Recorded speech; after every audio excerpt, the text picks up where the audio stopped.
கோகுல அஷ்டமி, கிருஷ்ண ஜெயந்தி இதனுடைய வேறுபாடு என்னன்னு பார்க்க போறோம். ஆவணி மாதம் தேய்பிறை அஷ்டமி திதியில் ரோகிணி நட்சத்திர நாளில் கிருஷ்ணர் சிறைச்சாலையில் அவதாரம் எடுக்கிறார்.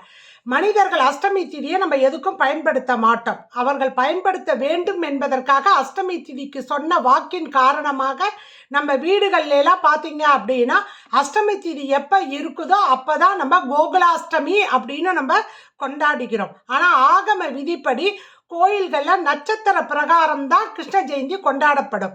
அப்போ ரோகிணி நட்சத்திரமும் அஷ்டமி திதியும் எல்லா வருடமும் ஒன்றா சேர்ந்து வராது.